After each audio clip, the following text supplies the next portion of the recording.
Right now, somewhere in a quiet neighborhood, a woman is standing in her kitchen, staring at a stack of bills she can't pay. 3 miles away, another woman stands in an identical kitchen. 6 months from now, she will have paid off every one of those bills and moved into a job she didn't even know existed yet. Their starting points are the same. Their outcomes diverge completely. Most people label this divergence luck, or they turn to the popular version of manifestation, the idea that thinking happy thoughts can magically attract a check in the mail.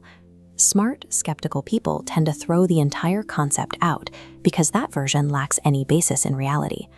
A more honest version exists.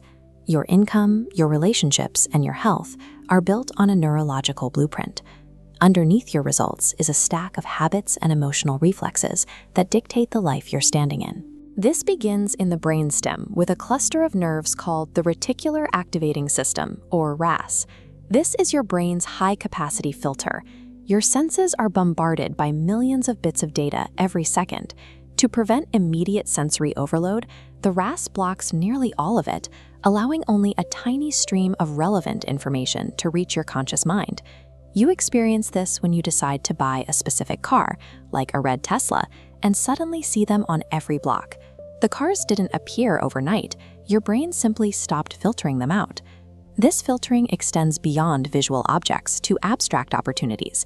When you program your RAS with a specific goal, you start noticing a casual comment in a podcast, a word in a job description, or a referral in a conversation that you previously would have overlooked. The solutions are physically present in your environment, but they only become visible once your RAS is programmed to find them. Beyond the hardware of the RAS, your thoughts and emotions act as the software, physically reshaping your brain structure through neuroplasticity. Olympic athletes like Michael Phelps use intense mental rehearsal to prepare for a race. They visualize the movement and the emotion in granular detail long before they ever dive in. This mental rehearsal activates the same neural pathways as actual physical practice. The brain begins building the circuits for success before the body performs the action. Emotion provides the biological fuel for this change. A goal tied to a deep feeling, like providing for your family, creates a stronger neural imprint than a purely logical target, making the blueprint harder to quit on. This internal biology eventually dictates your external reality. In 1964, researchers Robert Rosenthal and Lenore Jacobson tested this by telling teachers that a random group of average students had high potential. The teachers believed these students were special, even though the designation was fiction. Because of that belief, the teachers unconsciously gave those students more patience, more attention, and more encouragement. By the end of the year, those randomly chosen students outperformed their peers by a wide margin. This demonstrates the self-fulfilling prophecy in action. Your deeply held expectations change how you interact with the world, and reality slowly rearranges itself to match those interactions. If the mechanism is so precise, why do most people struggle to maintain progress toward a new, ambitious goal? Psychologists identify this as the upper limit problem. It occurs when your conscious desires conflict with your subconscious identity. If you identify as someone who is bad with money, your brain interprets a sudden financial gain as a threat. This mismatch triggers a biological stress response, pushing you back toward a familiar state. To find relief, you will unconsciously sabotage your progress, perhaps by overspending or missing a deadline, just to return to a safe comfort zone. Lasting change requires an upgrade to your internal identity thermostat.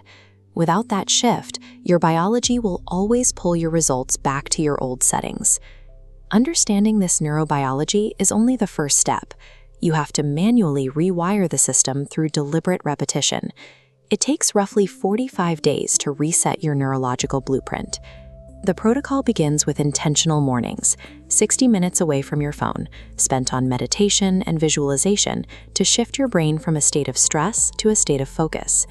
You then reinforce this with daily learning to shift your identity and one piece of aligned action.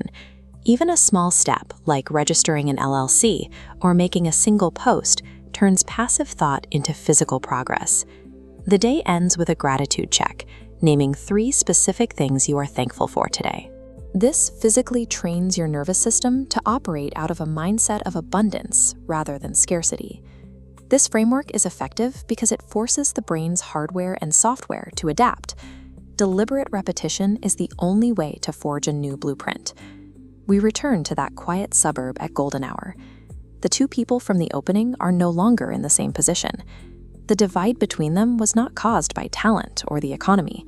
One of them chose 45 days of consistent, deliberate internal rewiring. By changing her internal blueprint, she changed the way she processed the world around her, and her external results followed. The ability to direct your life is a function of your own biology.